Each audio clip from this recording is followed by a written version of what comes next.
back. And we're back with another episode of the Lakers Fast Break Podcast. It's a snack pack, everyone. It's Gerald Glassford coming right back at you here from Lakers Fast Break.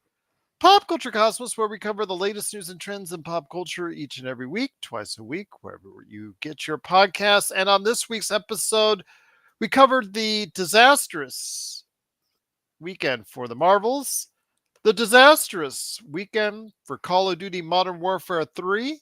It's so funny because I was passing by the strip today where the Formula One race is going to be on Saturday night. And wouldn't you know it, right on the marquee for one of the hotels right there is a big loud ad for Call of Duty Modern Warfare 3. What they don't advertise is all the problems that have come out and the poor reviews of the campaign. So we talk about that. Plus also as well, we go into Netflix Geek Week and more. So go ahead and check that out today where you get your podcast. Cool, bro. What's up? Hopefully everything is well with you. Truly appreciate you stopping by to check us out. Plus also as well, Inside Sports Fantasy Football. We will be covering Week 11 in the NFL, plus taking a look at some redemption stories in Dallas and Cleveland. Some real good redemption stories to talk about there on Inside Sports Fantasy Football. Plus also as well, of course, Joe Soro is hanging around somewhere. Maybe here in a few minutes. We don't know. Ox1947, you can always find him, though, at LakersBall.com. Plus, he's working hard during the course of the week with his company, Simblades. Simblades with the Y.com. I will also tell you as well, you got to go ahead and join the guys at Lakerholics.com. Laker Tom is the #1 Lakers blogger that's out there, according to the statistics, because we all love to go by the analytics. So, if that's the case, he's the #1 Lakers blogger. You got to go join him and Admiral Akbar, who was incorrect. It was almost a trap, but not quite a trap. So he was incorrect. But go ahead and check out his 5 Things articles anyways at Lakerholics.com. Of course, our good friends Empire Jeff TV. Of course, our good friends Lakers in 5, Daniel Berry Sports Highlights, and John McCallion. Please support those channels. And speaking of supporting the channel, if you're on Facebook and you've been one of the thousands of viewers that we've had over the course of the past 3 weeks, and I mean thousands, I think last counted about 3,500. Not too shabby. Truly appreciate it. Go ahead and like and follow our Facebook page. And then if you're on YouTube, it's the little Joe with the beady eyes right below Sean, right there for you. If you want to poke his eye out right there, and that's okay, because then you'll be subscribed. And if you are, you'll get the latest notifications on when we go live with the latest Lakers Fast Break podcast. Dante's in the house. Truly appreciate it. Listen to Pop Culture on yes, there you go. Absolutely. On the F&F movie. There you go. That's what we did last week. I had a special guest on that, someone who actually watched it along with myself. And that would be the man coming up here in just a second, Manching Man Sean Grice. Had a chance to go ahead and talk about that on one of last week's episodes. So please go ahead and check that out. Won't waste my time on that movie. If you're into the F&F lore, it's for you. If you're into looking at a quality horror movie, Sean, it's not for you. That's all I'll say. Yes, there was a reason. There was a reason why it had a huge second week drop. That's all I'll say. But also as well, go ahead and check out everything that we're doing right here at the Lakers Fast Break. Darren says, you guys, we're all on the same page, though. Are we really, Darren? Because after we got off the air, we had a commenter. Sometimes those commenters, I don't want to say they're supposed to get to us per se, but they make us think sometimes about some of the things we say over the course of what we say on the shows. And so we did have a commenter, and you know what? I truly appreciate you guys commenting, whether it's on the air now or you email us, LakersFastBreak@yahoo.com, or you go ahead and you let us know right below in the comments after we're off the air on YouTube. So yeah, absolutely. Had a great commenter that actually stopped by. Shinobu19.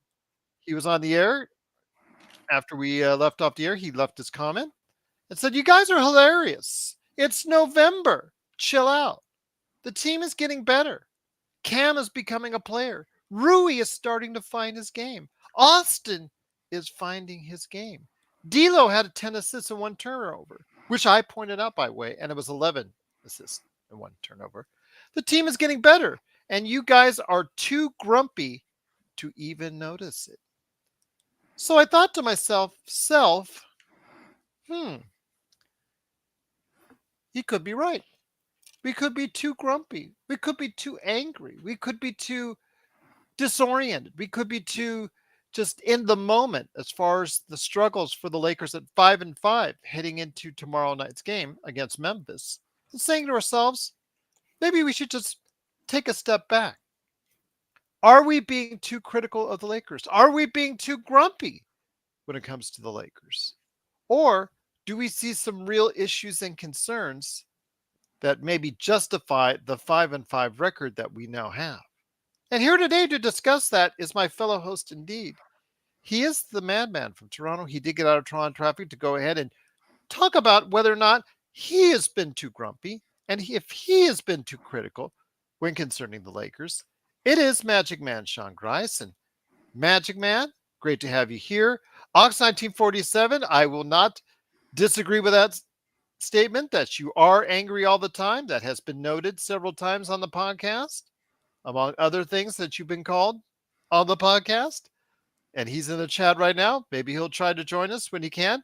But Magic Man, my thoughts on this. Again, taking a step back, I think people are also, when they look at that side of it, that's a very optimistic, aka Laker Tom point of view, which is good to have. The Lakers stuff don't stink. Walk on water. Everything's great. Everything's improving. D'Lo has been, has a great assist to turnover ratio, almost Tyrese Maxey like. And then you have Austin Reeves doing much better now that he's off the bench. Everything is rosy, right? Everything is okay. Absolutely, right? Everything should be fine, right? Am I right? Right? You may be right. Uh, you know something, Gerald? That this whole conversation reminds me of what uh, Samuel Clemens, better known as Mark Twain, once said: "Never put off tomorrow what can be done the day after tomorrow." And that's just what seems what Darvin Ham is doing right now, Gerald. So I don't think we're grumpy in that sense. I actually think we're pretty stoic.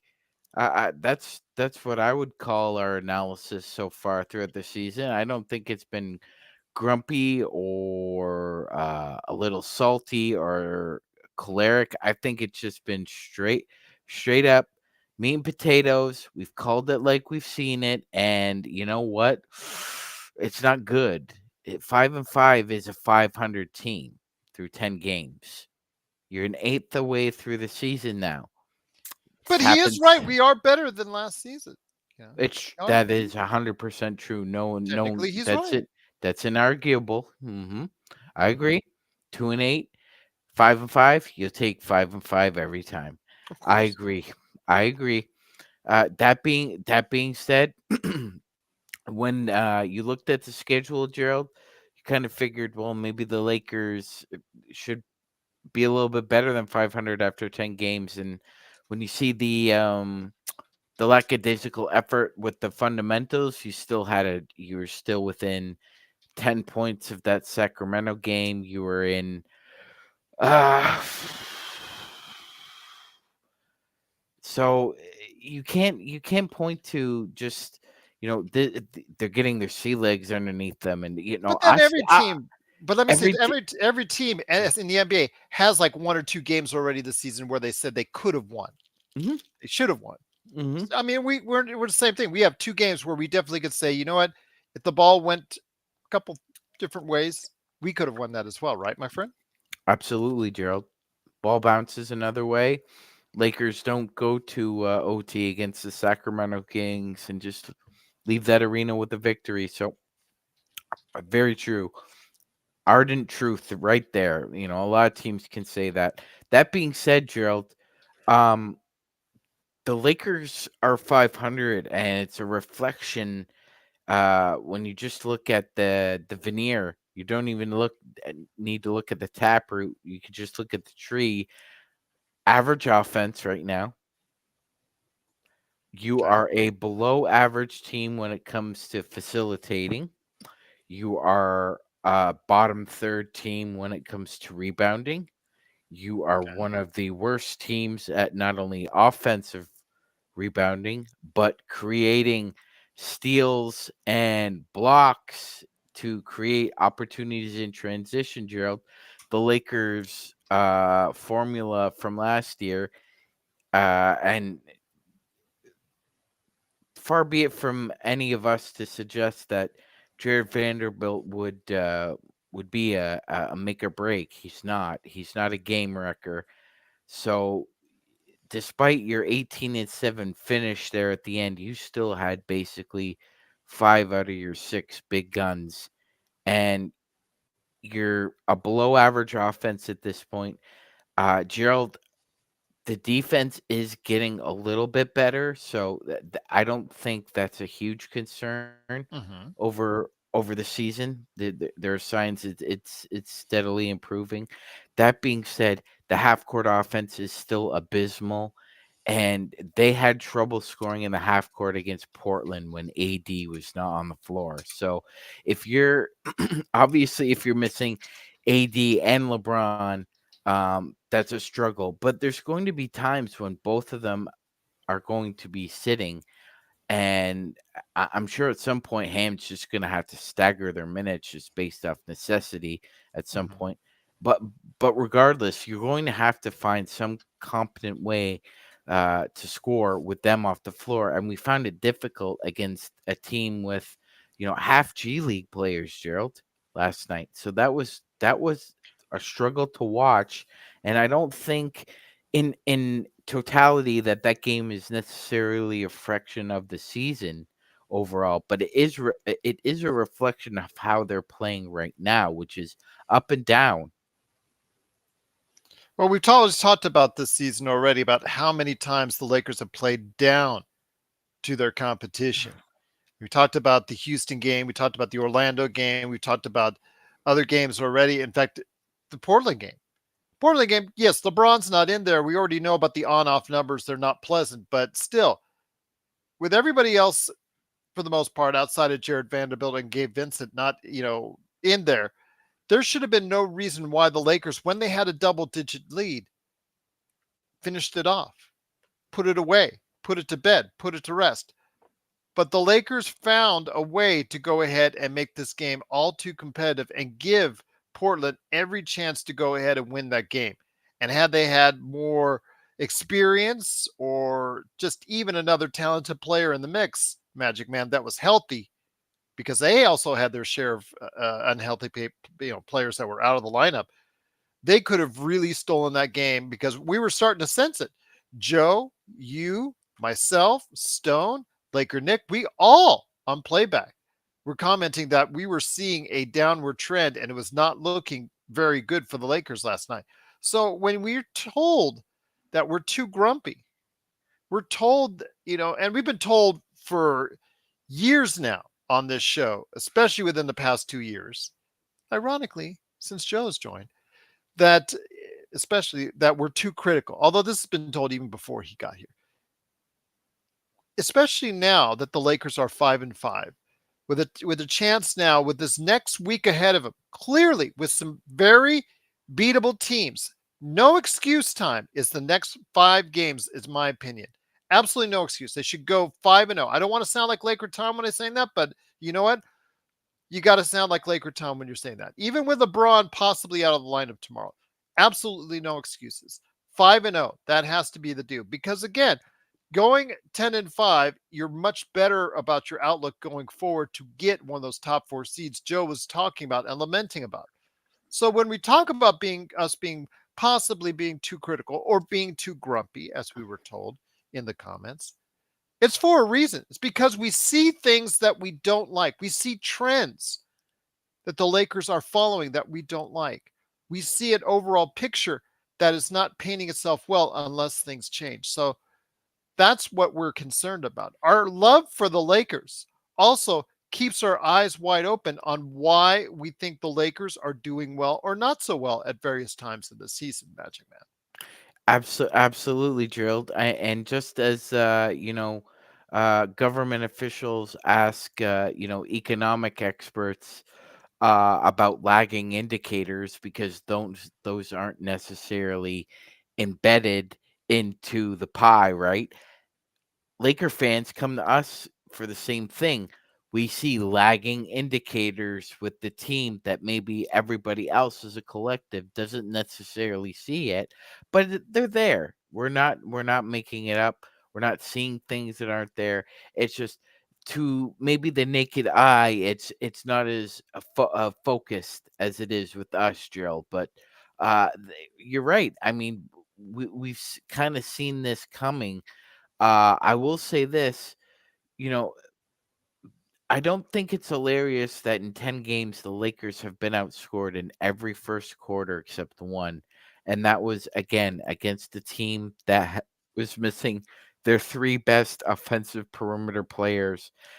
And a hell of a front court player. And best wishes to Robert Williams the third, Time Lord, Yes. for man, that sucks because he's a really great player to watch.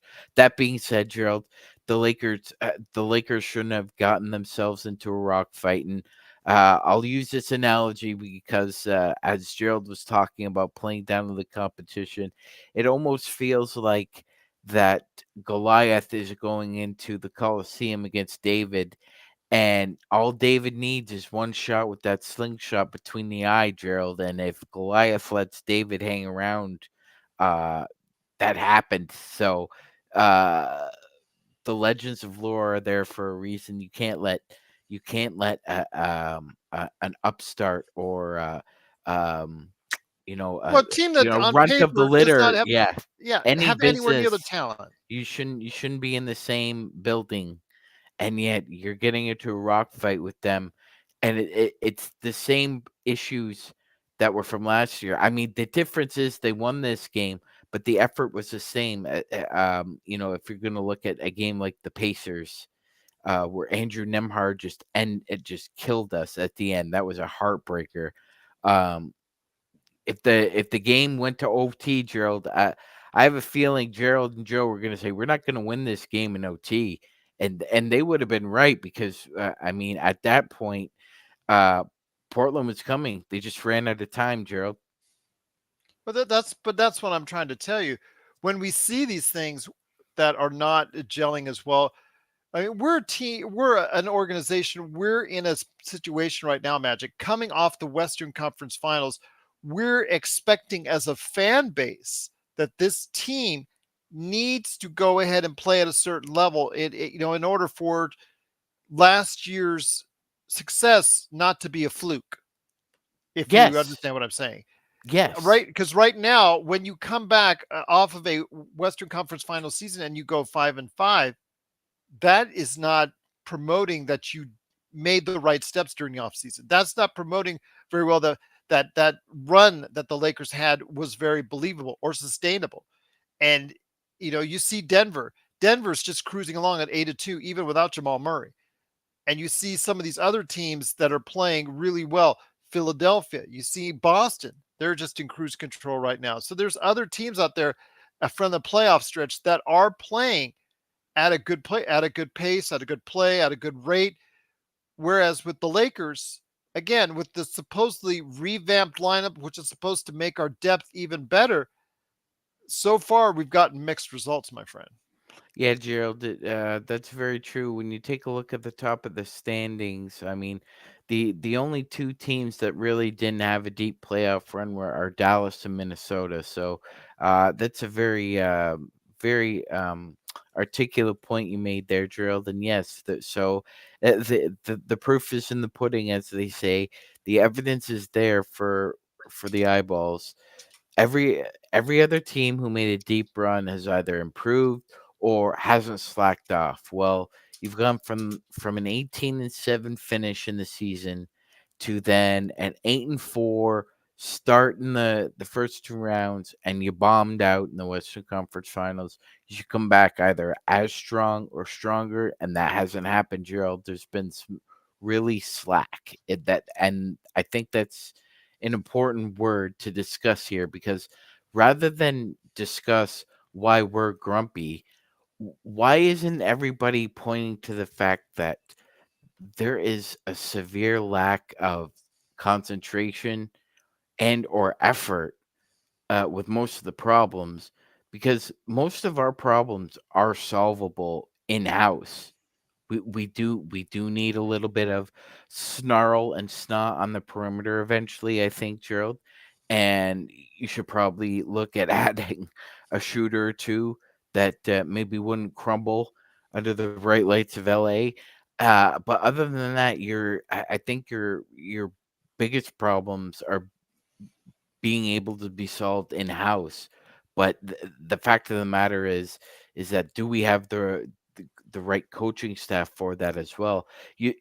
Ladies and gentlemen, I know it's a different sport, but you saw what a poor coaching staff can do to a talented team tonight that happened in Western New York. The Buffalo Bills inexplicably had 12 men on the field during the last play, and as Gerald will tell you, having 12 men on the field when a field goal is missed is like uh losing a hot girl's number at the wedding the day after. It rips your stomach out, and um it costs them the game, and it can cost you a series. And Gerald, that's all we're saying, is that it's the little things that kill over time. Those small bleeds, and we're noticing small bleeds that lead to big problems down the road. I mean, when you're a terrible offensive rebounding team and you're a substandard defensive rebounding team, how many offensive rebounds do we give up in a game? I don't even want to look at that stat because it'll probably just make me more grumpy. And then you have the Lakers 3-point shooting. And I Z, it's gotten to the point where Z and I don't know if it was Darren or Intel, they're all convinced now that it's the Lakers curse. Give me a break.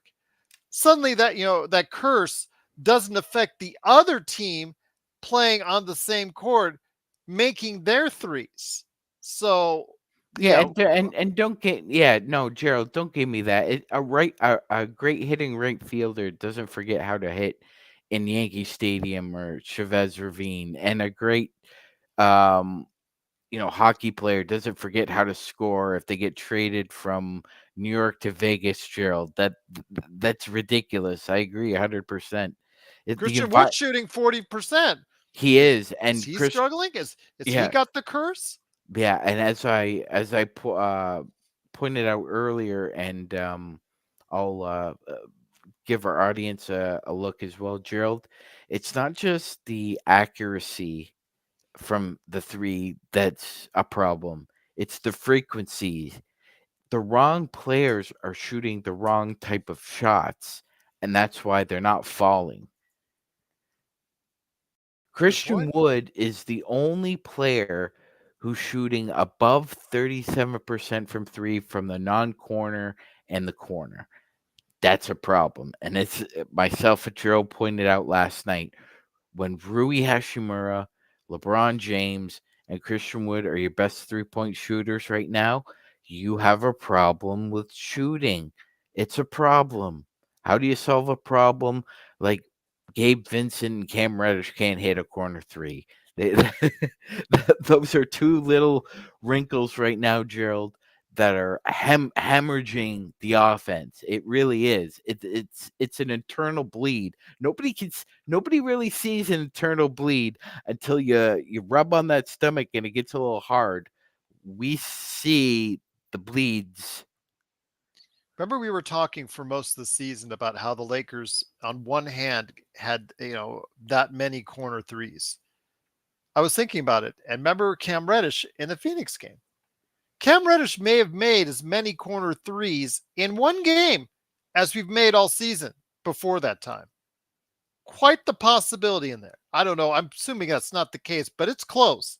And the problem that is close, when it's the corner three, which is statistically the easiest shot of all the threes, that's got to be troubling. So that means that no one is being effective outside from three right there.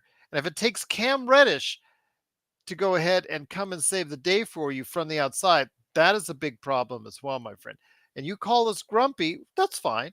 We may be grumpy when we point that out, but the facts are the facts and the truth is the truth.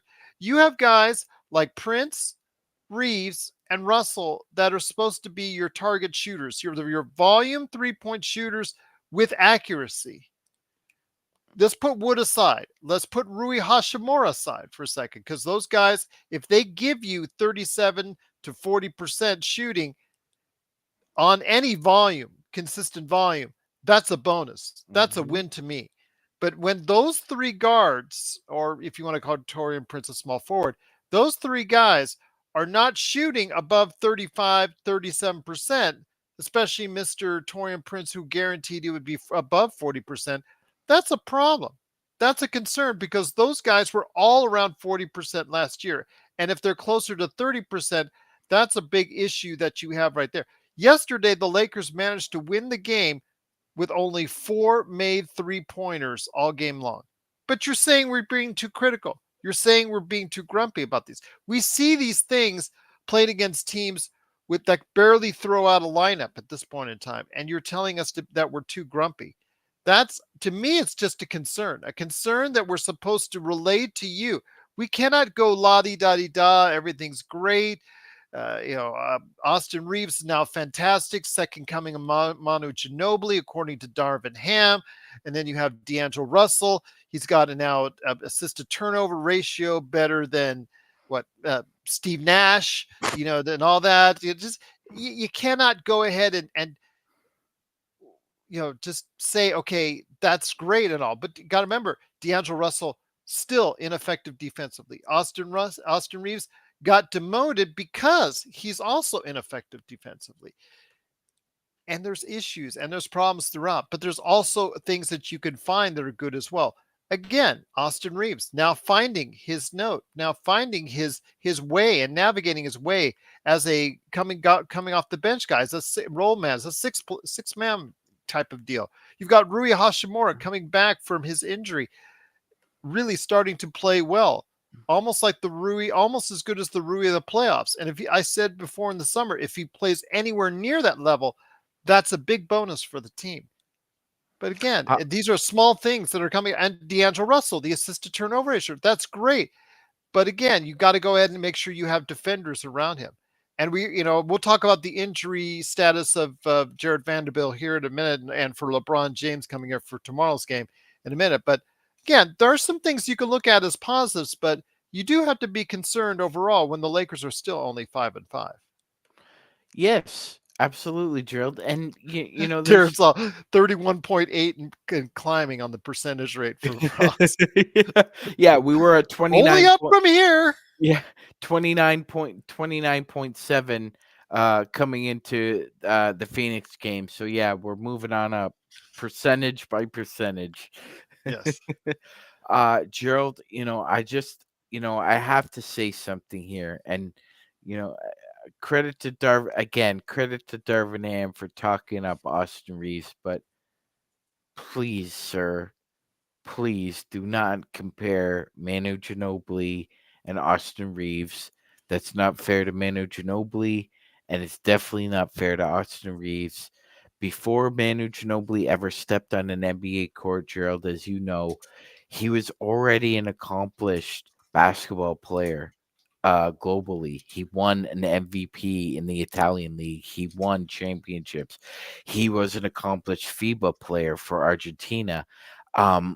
He wasn't getting punked in FIBA games, Gerald. He was doing the punking, and that's not a disrespect to Austin, Gerald. I don't mean it as a slight at all. All I'm saying is that is really an unfair comparison in the sense that uh, Manu Ginobili sacrificed almost as much, I think more, than Tim Duncan did. And he had immense talent. Austin does not have the kind of talent that Manu has.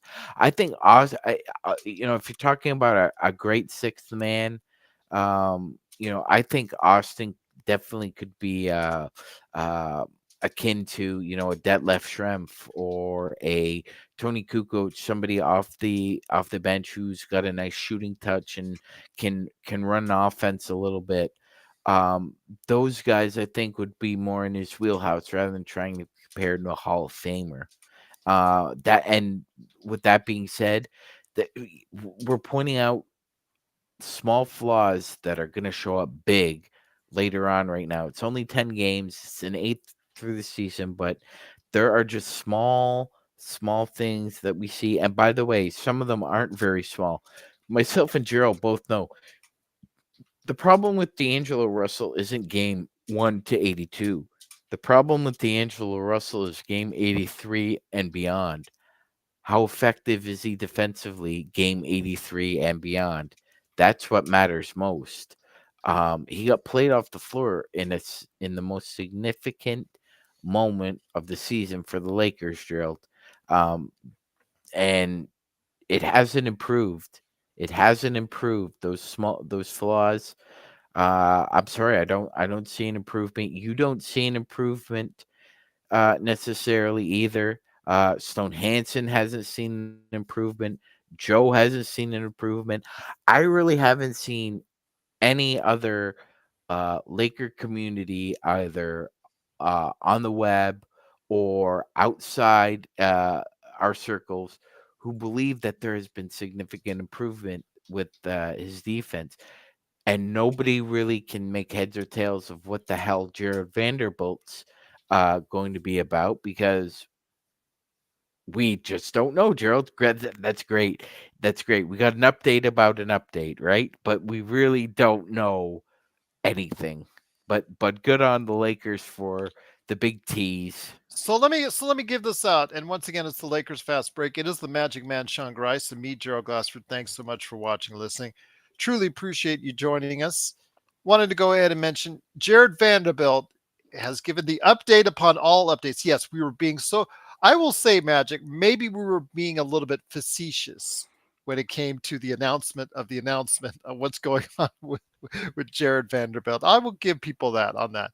But Jared Vanderbilt is the latest, has been cleared to begin a return to play progression by the Lakers team doctors. The team has announced. So he now officially has a pathway to getting back to the court as opposed to whatever they were doing before.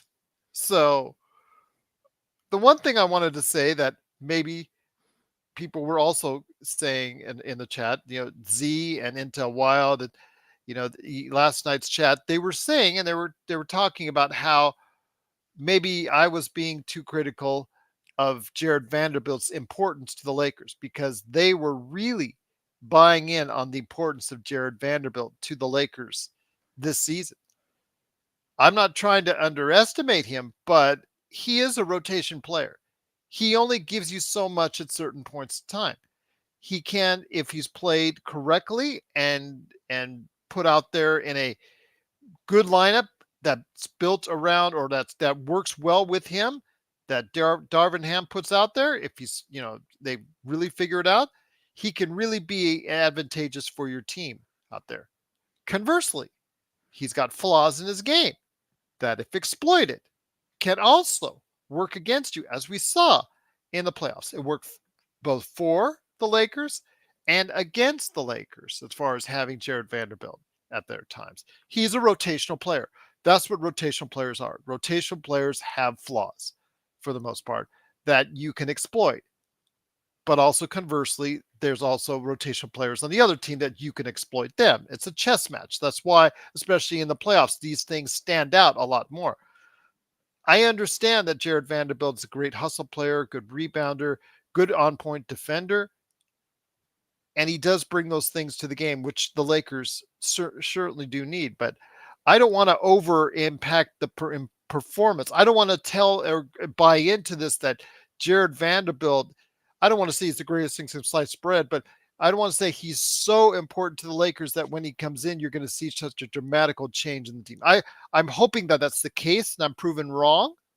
But I just don't want to lead people on and just build him up to a point and say, get burnt by the fact when he comes in there, maybe can't give us a contribution that we were expecting. Yeah, Gerald, I agree 100%. And Let me just, my apologies. Let me just, Darren, it's in the comments last night. You want to check that out. They were really feeling last night that, he is an important impact player for the Lakers. And I'll give them that. He has his moments, but, again, he's a rotational player and he always has been and will continue to be for the foreseeable future. yeah, Gerald, there's no doubt that, in certain matchups, he's going to play 25 to 28 minutes, be effective, be a springboard defensively, be tenacious. There are also times where he's going to play either 5 minutes or 8 minutes because the matchups dictate that it's not good for him.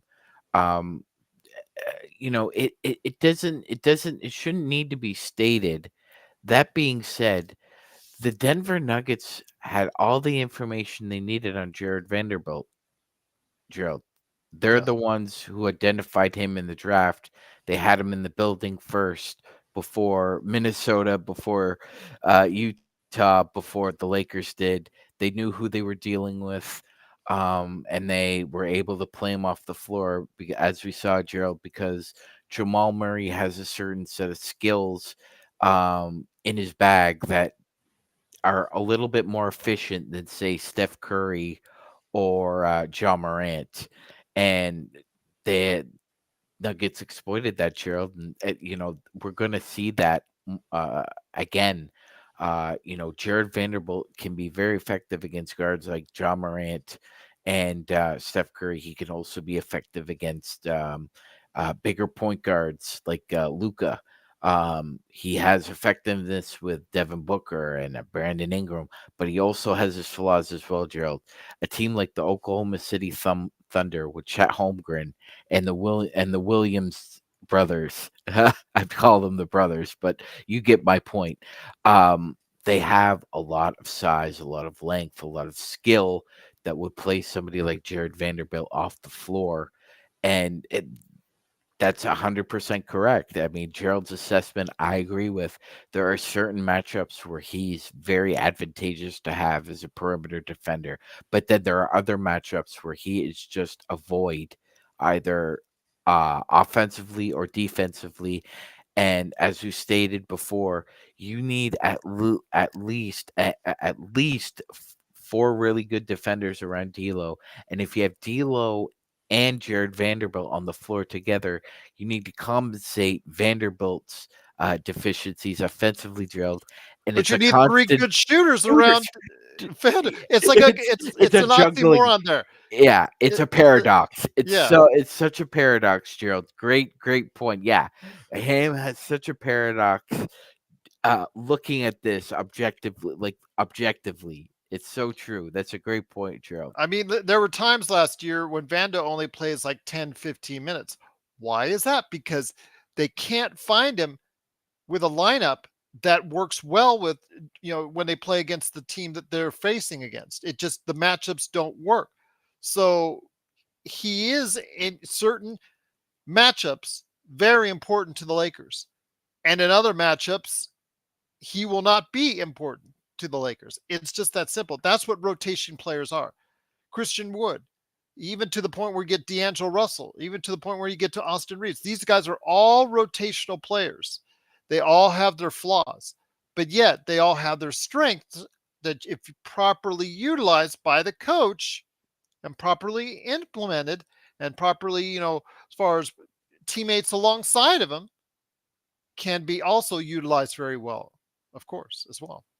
Yeah, absolutely, Gerald. And with Reddish's confidence offensively, if you can find a way to insert Vanderbilt in that starting lineup, I have a feeling that your bench play will be significantly improved. It could possibly want to be the best mob units in the league.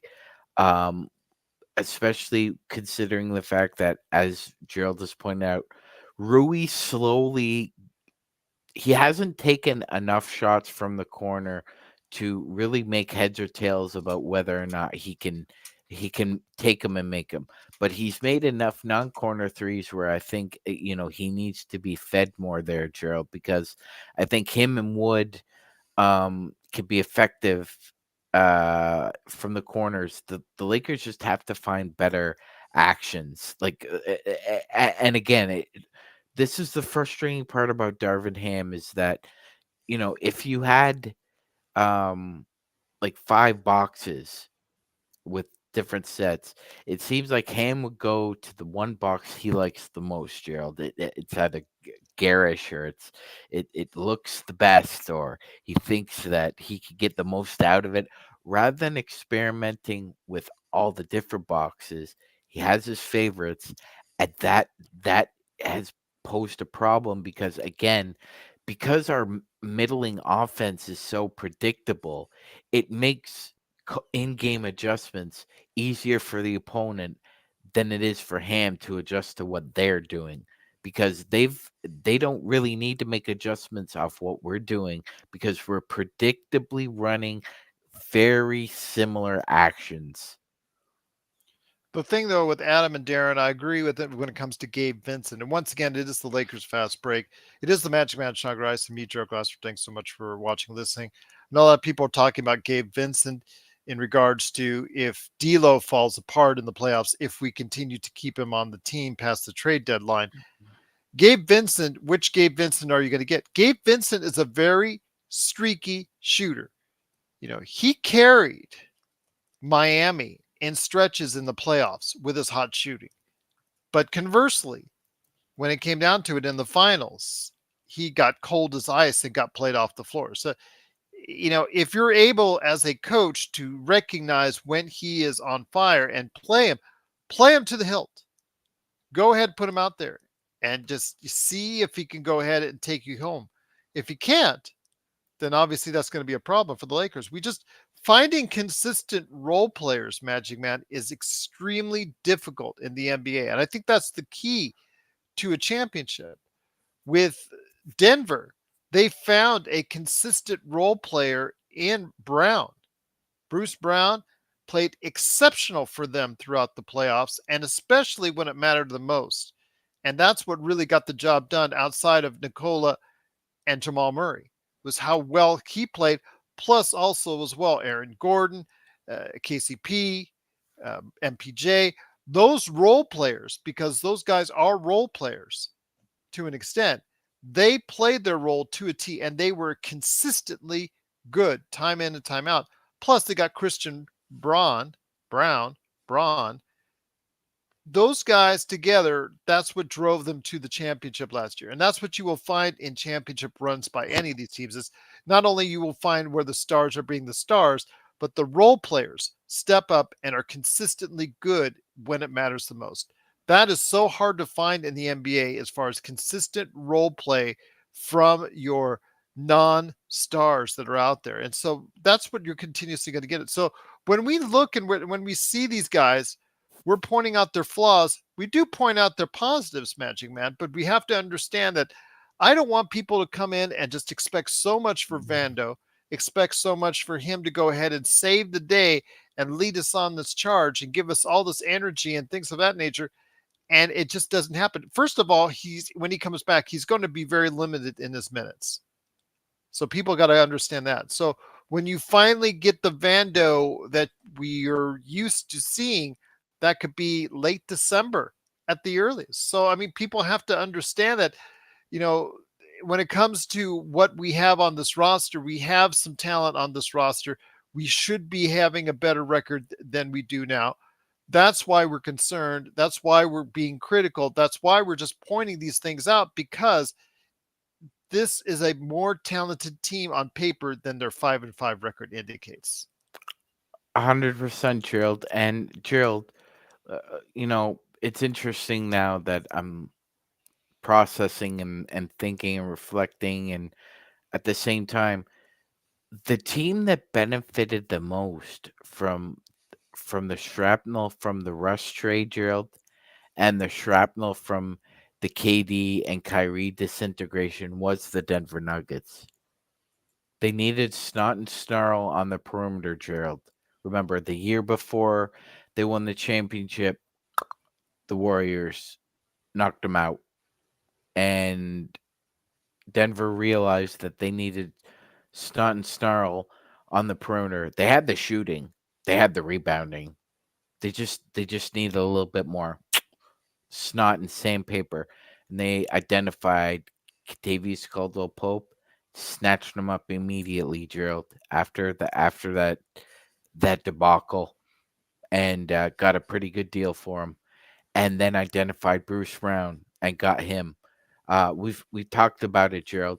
I know there's a lot of talk about Caruso. The Bulls have Io Dunsmore, who is a winning basketball player, Gerald.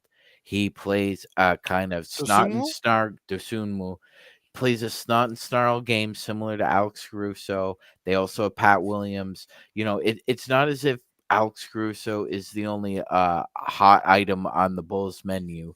Io, Pat Williams, I mean, Gerald, if you're gonna make a big deal, you might as well go big, right? So if the Lakers are thinking about if Palinka is thinking about this, then go big because Well, let me ask you, this: you if they've been if they're so great, and believe me, I've seen the same things you have, and seen all the praise gone their way. Why aren't they a good team then in Chicago? yeah, it's strange, right? How sometimes that works out. I mean, why weren't the Nets a great team with Kyrie, KD, Bruce Brown, uh Jared Allen, Karis LeVert, like, come on, right? It's strange. And the problem is, it really, as Gerald's kind of alluding to, it taints everybody. Not even if you are a good player and scouts see what you're doing, and you're still in a bad team. You're still in a bad team. It's like that Branch Rickey story, Gerald, about his baseball team lost 54 games, yet he had the league leader in home runs, right? And the home run leader walked into his office and asked him for a raise and said, "A raise? I'm going to trade you." And the player said, "Trade me? I'm your best player." And to Gerald's point, he said, "I would have finished in last place without you anyway." So Just saying. it's Just it's saying. true. It's true. It's true. At the end of the day, unfortunately, everybody gets tainted with that, as Joe called it, the stink and the contagion of losing. It just wafts and spreads on everything. And they're not the only ones, Gerald. I mean, there are other great players out there. I just use that an example. But the fact of the matter is that. Gabe Vincent aside, Jared Vanderbilt aside, as Gerald has said, they're rotational players. They're gonna have minimal to just moderate effect, and that moderate effect is really only sustainable, as Gerald will tell you, for about 20-25 games, because you need your studs to take you all the way there. Yes, you need the others uh for spots, but to get you over the top, you need your core to do that. And Gabe Vincent and Jared Vanderbilt shouldn't be part of that core because they're not effective enough to make a difference to where I feel that the Lakers can compete. It's great that they're bobbing up and down the water drill. We're 5 of 5. Something's got to be done because we kind of see like we see this, Gerald. The Buffalo Bills had one of the worst first quarters in the NFL this season, and it's cost them now. You're almost halfway through the year. I know people are saying, "Whoa, you know what, Gerald and Joe and Sean and LFB, you guys need to pump the tires on what the problems are." Well, you know what? Instead of pumping the tires when you're skidding off the road, you're supposed to accelerate, not stop. on a dime because you're going to kill yourself in a spin out. So there's no pumping the tires. You need to hit, go, and get off the shoulder, Gerald, because that's where we're riding right now. Once again, it is the Lakers Fast Break. It is the Magic Man, Sean Grice, and me, Gerald Glassford. Thanks so much for watching this thing. I told you how great it is to have Magic Mac back in the saddle with us. He's been doing a great job as always. I cannot thank him enough for being a part of what we do here. Such a tremendous force behind the scenes and also here at the Lakers Fast Break in front of the camera right here. Whether it's the pregame, like tomorrow, we're going to go ahead and have before the Memphis game, or the playback.tv/Lakers Fast Break, where he it absolutely does an outstanding job as host and curator of sometimes, preschool teacher for all of us as far as overseeing what's going on with with all the comments that are made by Joe, myself, Stone, or Laker Nick that's out there. But also as well, of course, a great part of what we do here at the post game for tomorrow night. So please join us tomorrow all day long, right there for you at the Lakers Fast Break. We'll go ahead and make sure your day is filled with all the Lakers knowledge. But before we head on out, my friend, I want to talk to you about the injury status and injury report for the Lakers. Jared Vanderbilt notwithstanding. So, I still say it's going to be another 2 weeks. It's funny because it was 2 weeks just for another 2 weeks at least, or maybe for even another 2 weeks after that. But for LeBron James, he is currently listed as questionable for tomorrow's game. I think Anthony Davis is listed as probable for tomorrow's game, so he should be okay against the Memphis Grizzlies. But right now, LeBron is in question. Your thoughts? Do you see him playing tomorrow night against Memphis, or do you see them having him hold out for another game? Yeah, you know what, Gerald? They should have been able to pop the Portland Trail Blazers. So now the Memphis Grizzlies beat a dumpster fire across across the room. If you can't beat them with LeBron sitting, by the way, Gerald, LeBron should sit. Sit again, LeBron.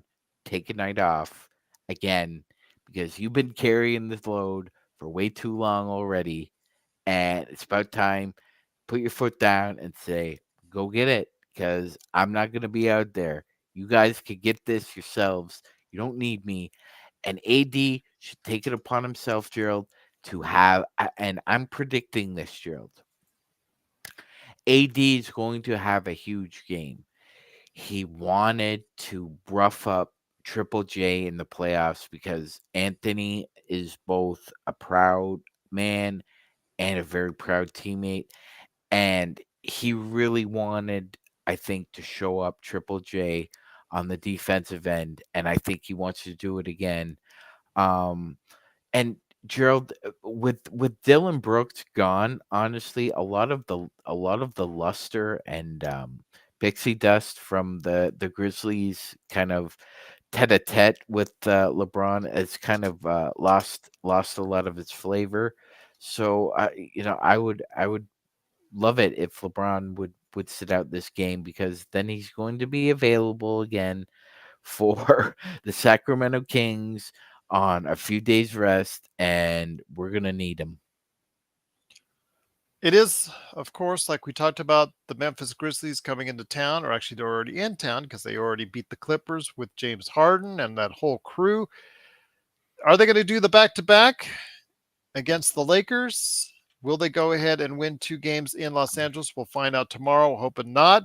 Hoping the Lakers can go ahead and overcome that and continue with a successful run. They need to go on a winning streak, and it needs to happen now, my friend. And I know that I'm continually harping on it, maybe being too critical, maybe being too grumpy about it per se, but I cannot stress enough how important this next 5 game stretch is for the Lakers in regards to the teams that they're facing next, Magic Man. All of them, they should be favored here in Vegas. All of them, they should just go ahead, even with or without LeBron, be able to take care of business each and every time out. My concern is, as we've seen, they played to the level of their competition and they take their foot off the gas whatever vernacular you want to use in regards to what they've done to just not play mentally strong and finish off teams like this at all this season. In fact, we even saw it last season to a great extent during the regular season as well. So, my question to you is, what are your expectations? I know you talked about it a little bit on last night's game, but maybe people got caught up in the fact we're being too critical or grumpy with the whole situation going on with the Lakers.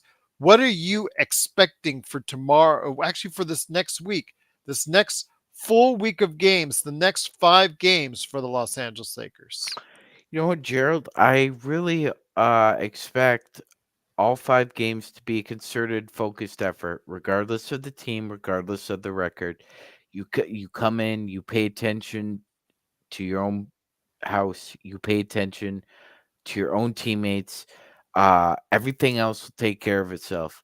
A lot of they need a lot of work. They really do. I just don't. I'm not confident that everybody reads their daily scouting reports.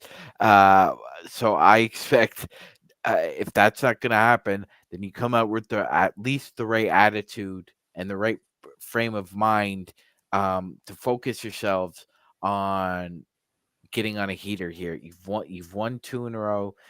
Guess what? You win the third one. I'm gonna quote Major League here, Gerald. That's a winning streak. So Absolutely. so if you could fundamentally psychologically get on that word and winning streak, a winning streak can stack up, Gerald. It starts at 3, maybe get it to 5, and then 7, and then 8. And then when you get to 8, you get closer to double digit winning streaks. But you got to start with 3 first. So I expect them to come out with the right attitude. I expect AD to have a Gerald, I'm gonna put it out there. I think he's gonna have a 40-20 game. Um Because remember, it's a back to back. The Lakers too have 2 home games in a row in 2 successive days. yes, absolutely. It's gonna be a big effort. I expect AD to dominate, and I expect LeBron to sit, and we'll worry about Sacramento when the chips fall where they may there.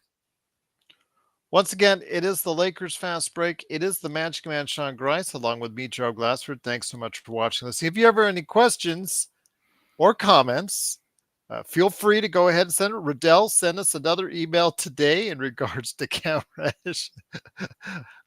He's probably just somewhere. I think he said he's on the East Coast, just driving along and just thinking about Cam Reddish.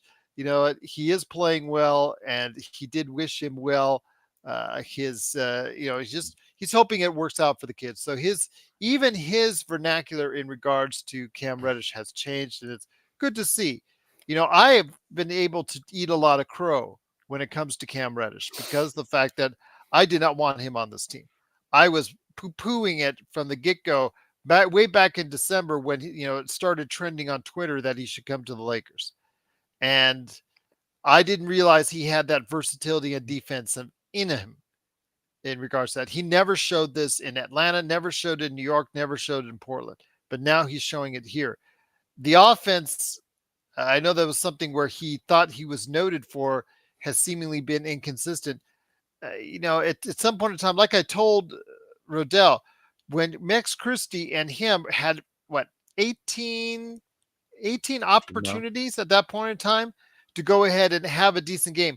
The odds are going to tell you that an NBA player, we given 18 different opportunities between those two, are going to have a decent game at some point in time. We've seen that, and now we've seen him have 2 good games. Hopefully that can continue. I'm not counting on it, and nor should you. no one should. Now, the Um, defensive end, that should always remain paramount if he wants to stay in the league. you know what, Gerald? Offensively, let's be frank, or let's be Joe. No, I don't want to be Joe. I want to be Sean. Anyway, Cam Reddish's offense reminds me of visiting a Vegas casino, Gerald. Okay. You go to a Vegas casino for the experience. Yes, you do. Especially, you know, you're not going to win the big pot.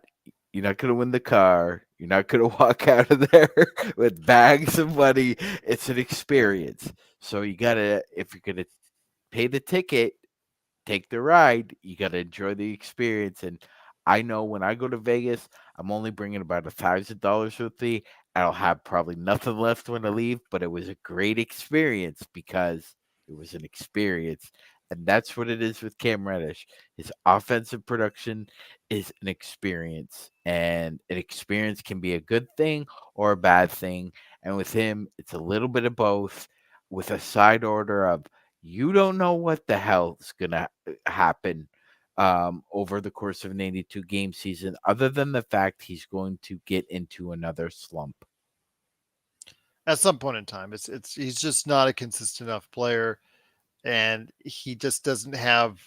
As you can see, everybody out there, you can see just there's just flaws in his game, unfortunately, that at this point in time he's not going to overcome. But we're going to try and see if we can get him to be the point where if he can give you a decent amount when he's out there, 8 to 10 points, I think that's asking for the right amount right there. I think that's asking for the right amount. I don't think anybody should be putting too much on the kid, especially the fact that he's playing good defense, and that's why he's out there. That's why he's continuously getting a shot. As I've tried to tell Rodell, the reason why he was getting a shot continuously for more minutes over Max Christie was the fact that yes, both are stinking it up from the offense, but he was consistently getting a shot because his defense was better and versatility was better than what Max Christie was giving you right now.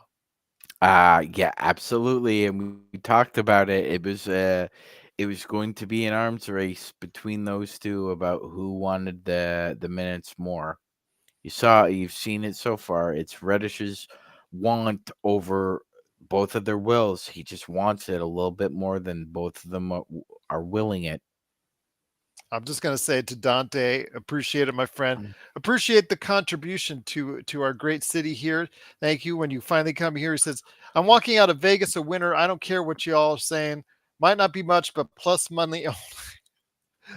I have heard so many people in my lifetime that I've been here say that very same thing. I'm coming out a winner. I'm coming out plus. I've even said that myself when I go play on blackjack. That's my rule. I usually try to stay in the positive, whether it's only $5 or what. I'm usually trying to stay in the black on that one. But yeah, I've heard so many people say that. And as I always say, or as the adage always says about Vegas, this town was not built on winners. And I'll leave it at No. that. No. I, It's an experience for me. I know the belly of the beast. You don't come out a winner.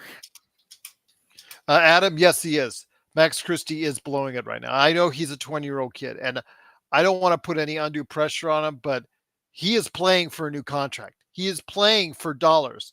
And if they tell you, like, for instance, going into after the trade deadline, Rui Hashimura played for that sparkling $17 million a year contract.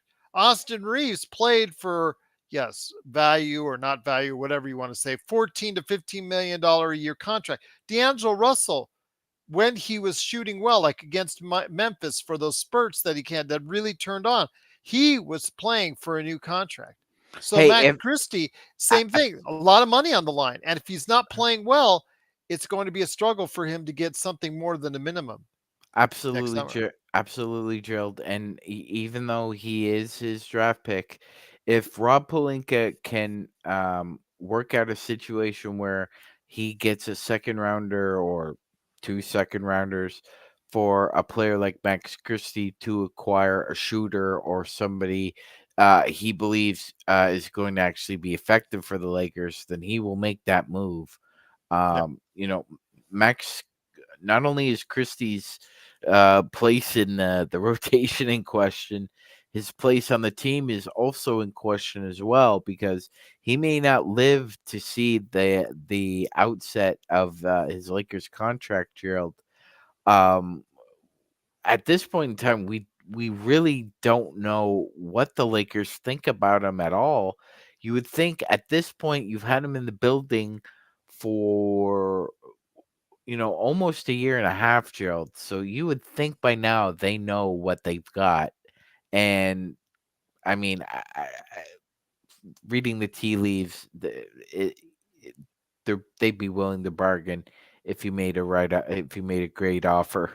Well, now there's Laker players who the Lakers didn't have enough patience on for one reason or Mhm. another that have played well since they left the Lakers. I want to go ahead. We played against one earlier about a week ago in Mo Wagner, who was discarded. He was a late first round draft choice, and he was sent to Washington, pretty much discarded, left for dead. I think he was waived thereafter, came on as a Mhm. free agent just before they drafted his brother.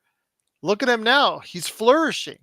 And there's other Thomas Bryant at various points of Mhm. time in his career has flourished away from the Lakers. So there is a life for Max Christie possibly if he decides to leave the Lakers, and here's still hope for the kid yet.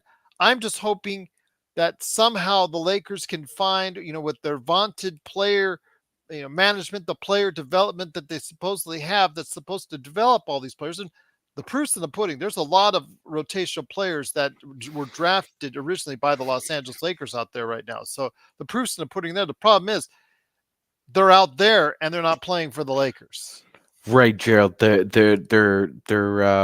good pudding for other franchises. The Lakers didn't wait out all the finished product yet.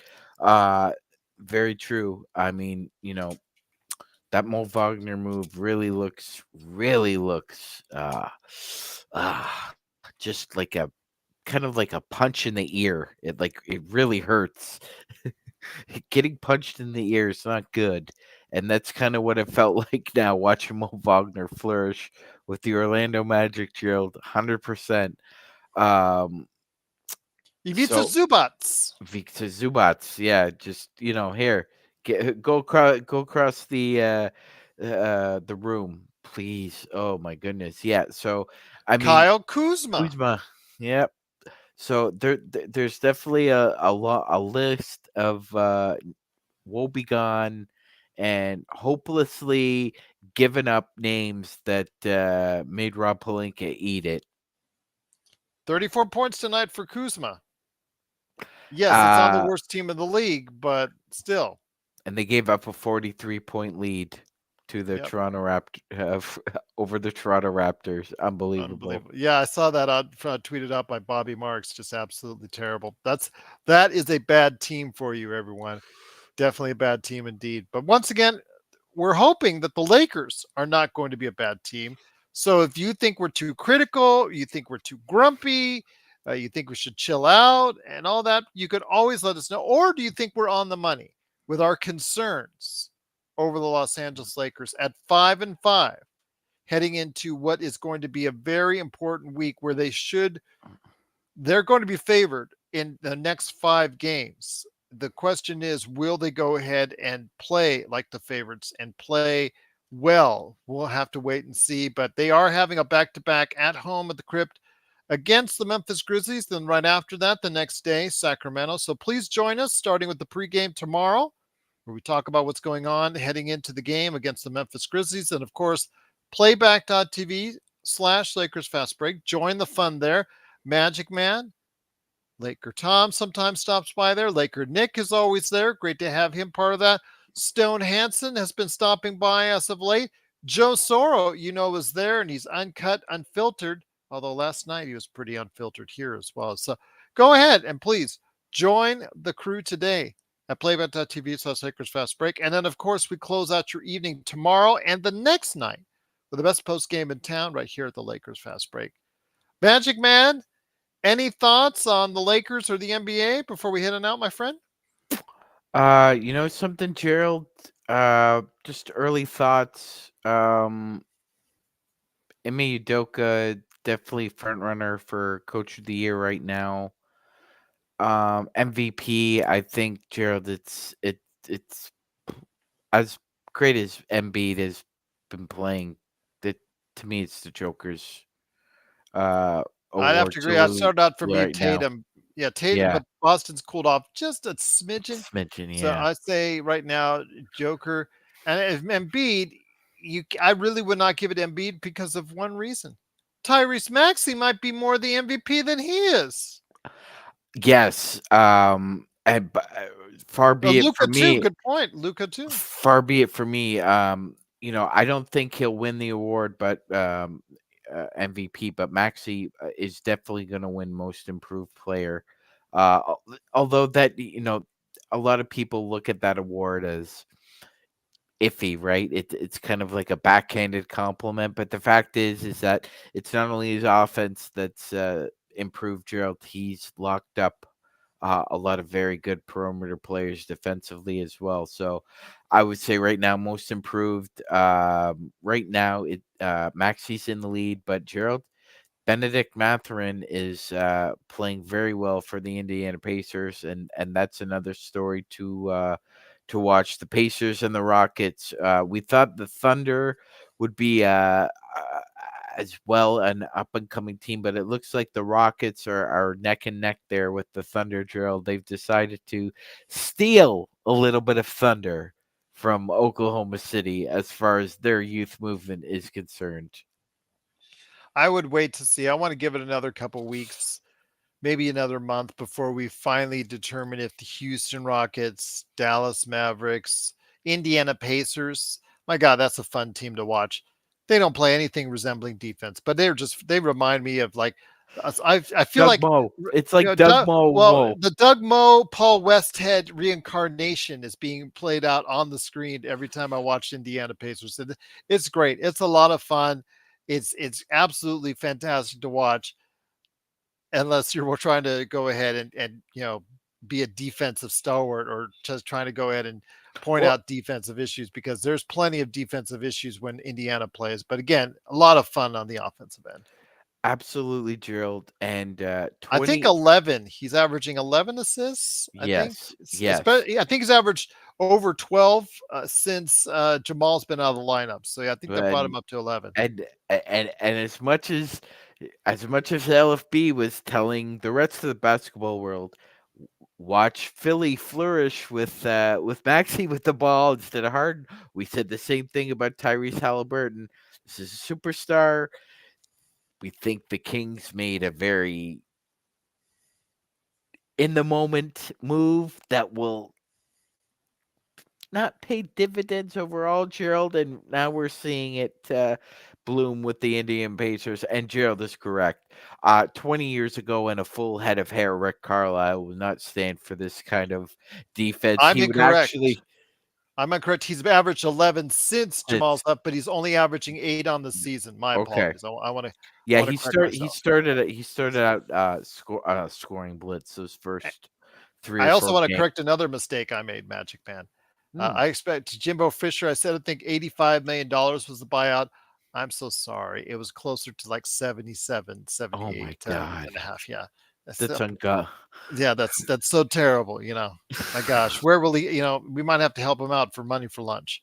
So Oh my God, Jared, do you want to talk about more money than brains when you're a A&M Aggie alumni? I couldn't.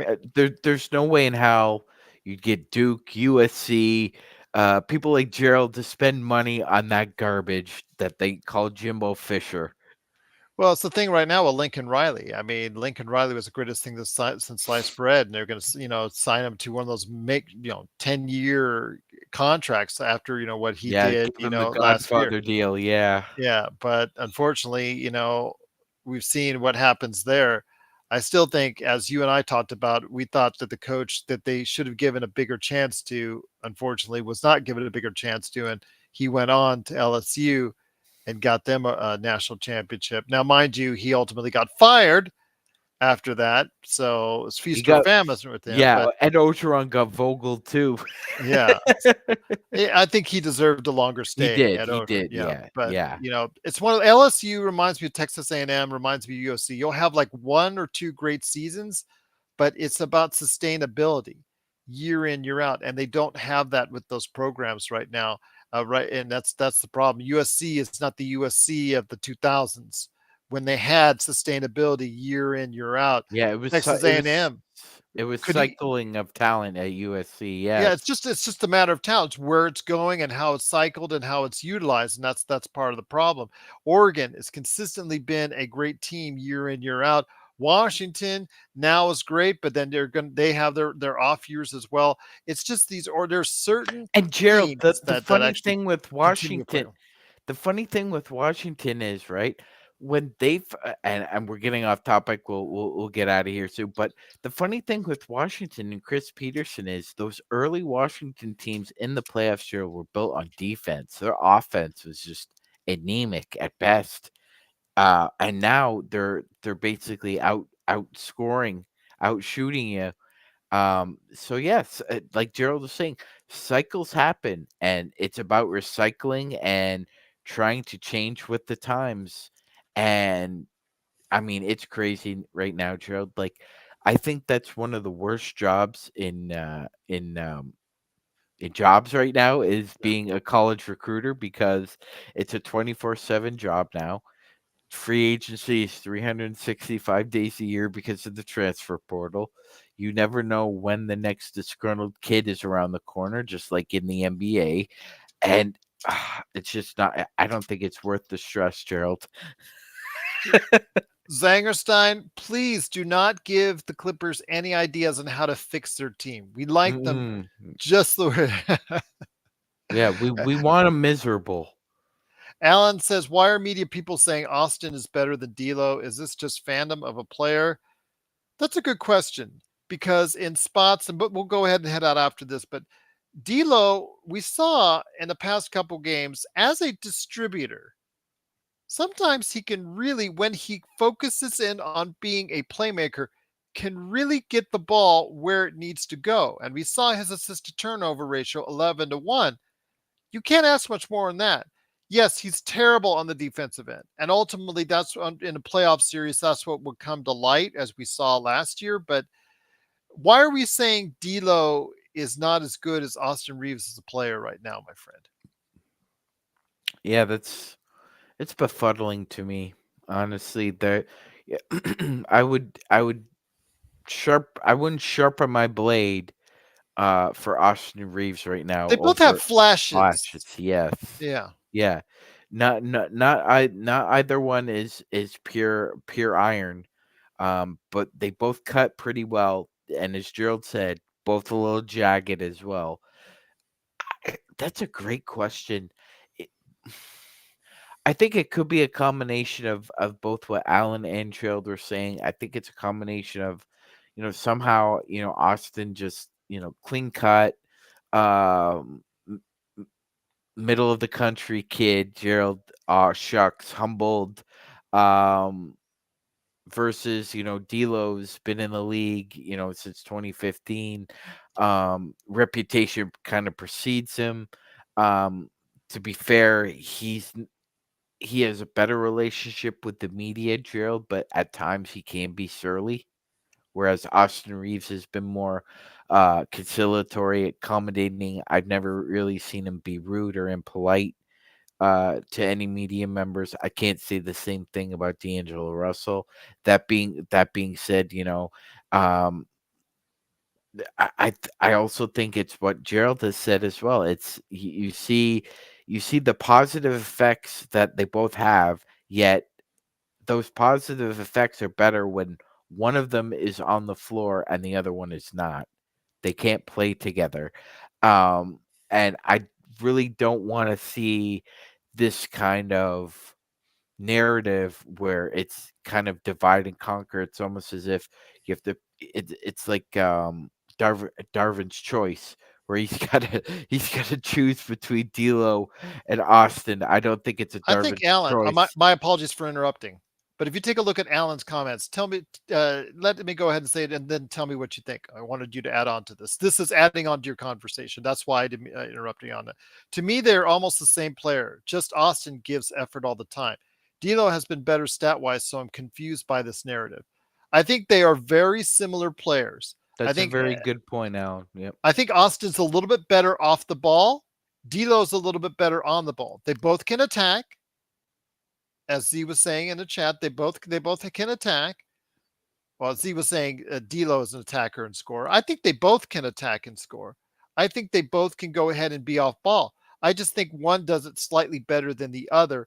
So you need them at various times in the game and utilize them properly. But that's the problem. They are too similar in their games overall with their defensive deficiencies and their offensive strengths to go ahead and play together at the same time. If that makes sense, Magic Man.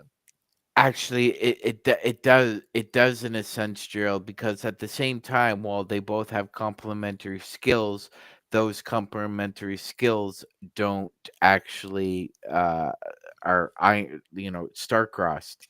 Um, they tend to overlap and can kind of bog down what you're trying to do offensively because neither one of them it's really strong outside of their comfort zone. um, that's part of the reason why he brought in a third guard there, but that particular guard hasn't made heads or tails of this problem either because you can't play them together and he's injured, so you can't really evaluate the situation from 30,000 feet objectively without without making some assumptions. And what happens when we assume, Gerald? You make an ass out of you and me. And we've seen what happens when Darvin Ham has all the information he needs and how he can screw it up. So we don't really want him going off assumptions at all. Uh, and that it's a fair point, though. It's a fair point. Why is the narrative that there is somehow Austin is just seen a little more perceptually better than D'Lo? It's a great point Alan brings up, and he's not the only one to bring it up, but the way he framed it was absolutely correct. I agree. Well said, Alan. I know Z's in the chat. In that lineup of LeBron, D'Lo, and Austin, too many ball handler. If you, if LeBron was out of the picture, let's say for whatever reason, like last night, you had them for a short period of time play with each other, play on the same on the court at the same time. You need defenders slash shooters, three of them to round out your team in order for them to be effective. If that's the case, then it should be pretty good. But if you don't have the defensive capabilities to take up the slack for their defensive, liabilities, then that's the problem. But yeah, and that's what I see. The redundancy is there between both of them. They have slight, as far as one prefers to shoot more off the ball than the other, but both can do it. Both can attack at the point of the dribble. They can go ahead and penetrate through the defense, but one does it a little bit more than the other. It seems like they're very similar players, which again served us well at times in the playoff run. But once it got found out, and as we've seen, it's not been a pretty sight ever since. Yeah, no, Gerald. It's like one is Hellman's mayonnaise and the other is Miracle Whip. It's like a little different taste.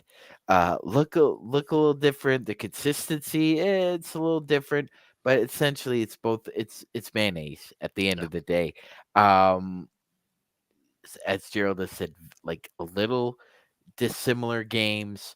Um, and Gerald has pointed out this one does this a little bit better than that one. This one has flaws defensively over, and so that's the issue is that you can't play two players who basically perform the task of the same person together. You need you need change, and not for change's sake. It's because require a different set of skills out there. Look, if if if either Austin or D'Lo, and D'Lo could do it earlier in his career, not so much anymore, but Jared, if either one of them had a predilection and a force and a purpose to be slashers, the Lakers could very well experiment with a 4-1-5 out offense, but neither one of them could do that. If Cam Reddish was a great catch and shoot player, his use as a cutter and a driver would be exponentially significant for the Lakers offense. But the fact is, he's not a very good catch and shoot player. So that point is moot. There are flaws along the offense, especially considering the fact that you're playing behind the eight ball with the injuries on top of Darvin Ham's what can only be described as a 5 out motion offense that's not a 5 out motion offense. And it's predictable at best. And at worst, it's a clunk show. That's the best way I could describe it with PC language. It's a clunk show out there at times when it's really bad. And 5-5 is 5-5. We've won 2 in a row. We need to win 5 more, Gerald. I agree.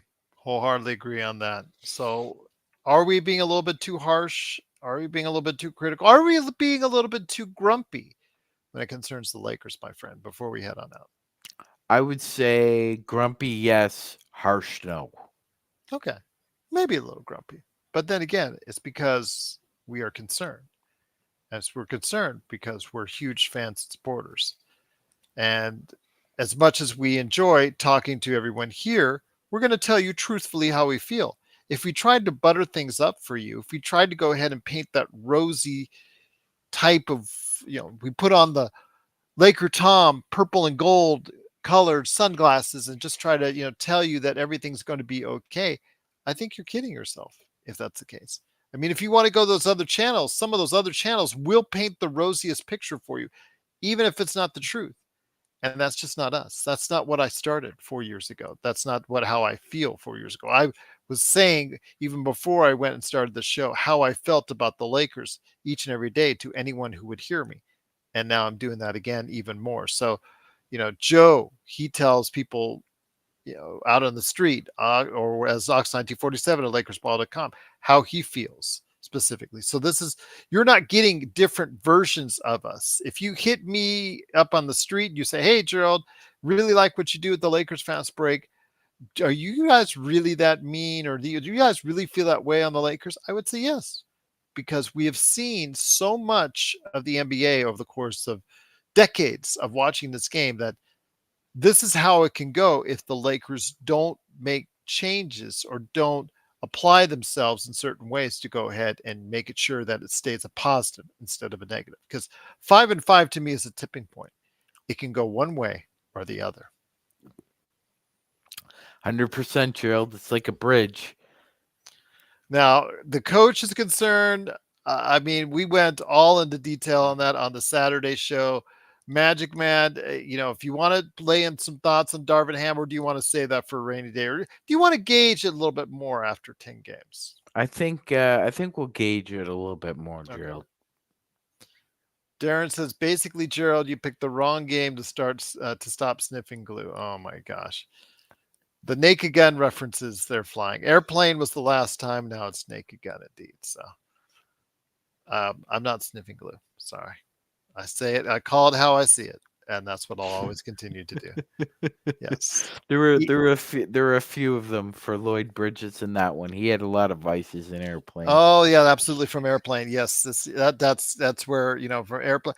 I also love Leslie Nielsen and the Zuckers. They're just absolutely just tremendously gifted comedic directors, and yeah, I think there was recently they celebrated an anniversary for Airplane and how good that movie was. Yeah, you're right. Lloyd Bridges, absolutely. Just a constant chain smoking as the situation became more and more dire. Started sweating profusely, and that was his assistant was really funny. He came. Oh, I forgot his name, but he was really. If you watch the movie, you know who I'm talking about. He always came in with a snide remark or a snide comment, just when you needed it. Absolutely, it's hilarious. Absolutely hilarious. Zangerstein says, what she's saying, Alan, they're generating threes by currently they're 25% on makes for wide open threes. They stink, Zangerstein. They absolutely stink on threes. There's just no way to is about when you are the next to last team in 3-point percentage. It tells you right there. Yes, Airplane. You're Kareem Abdul-Jabbar. No, I'm not. Shut up, kid. Yeah, absolutely. Just a my great d- my movie. my my dad says you don't try as hard as you're supposed to, Kareem. Well, tell your dad he just have to bust his ass against Bill Walton and Nate Thurmond 45 minutes a night. Exactly. That was just a hilarious movie. My gosh. And it's a movie that would not be made today because it does not meet along those politically correct guidelines. So I'm glad we got it when we got it. And then you could just take it for what it is as genuine comedy of the day that should not be taken seriously under any circumstances. Just sit back, enjoy, and laugh. It's that simple. 100%, Gerald. I'm really worried about the Naked Gun reboot and revival with Liam Neeson. I really am worried they're going to dumb that down. I am Mm, just, yeah, so worried about that for so many reasons. But we'll see. I mean, they already ruined the Fletch. John Hamm, great actor, but yeah, absolutely ruined the Fletch remake on that. So yeah, definitely do not want to see Liam Neeson do the same. But once again, it is the Lakers fast break. It is Magic Man Sean Grice along with me, Gerald Glassford. Tomorrow we've got a full day planned for you and the next day as well.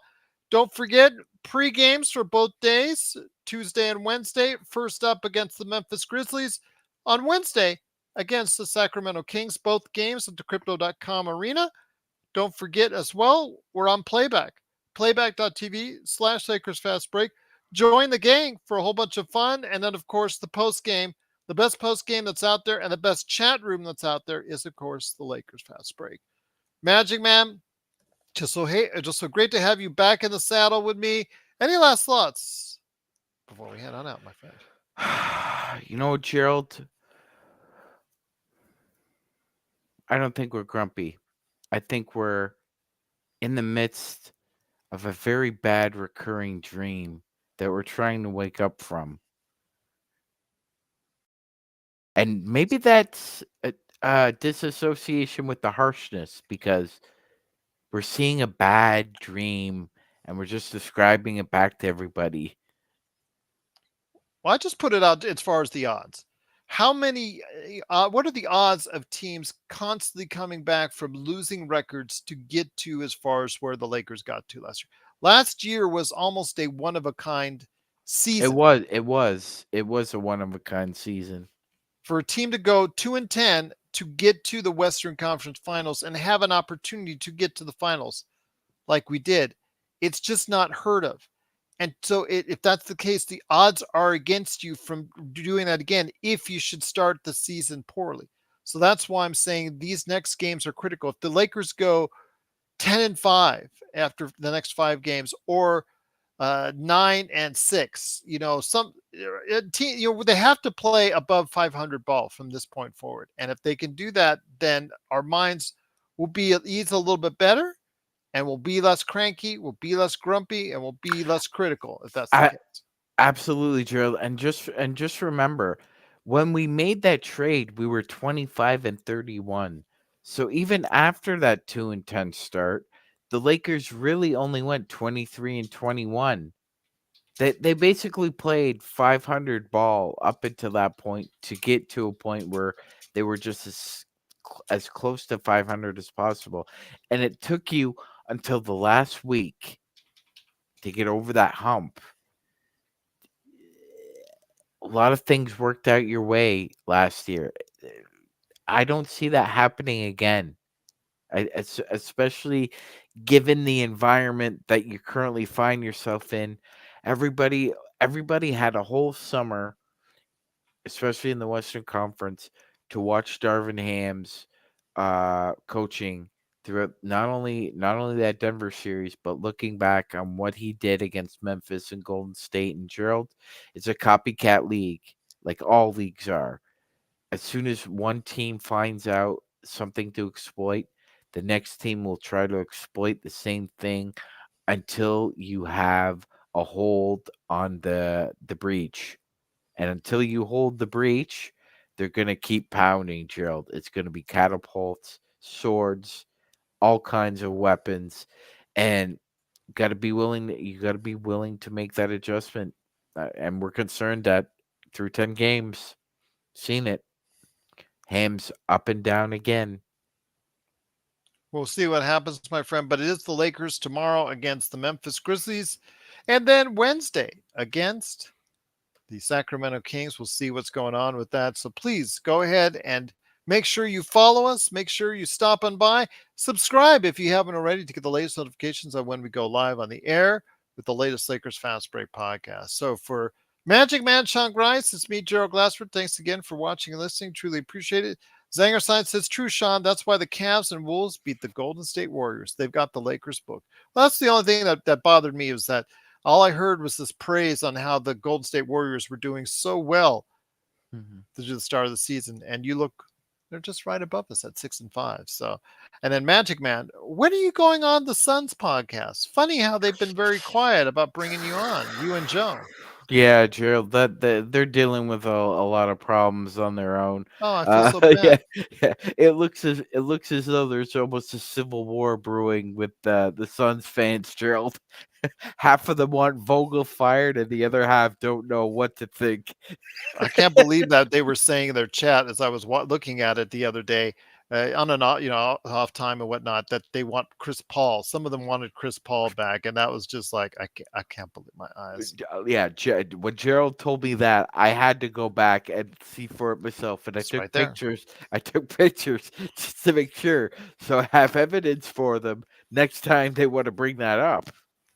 Scary, absolutely Oh scary man. indeed.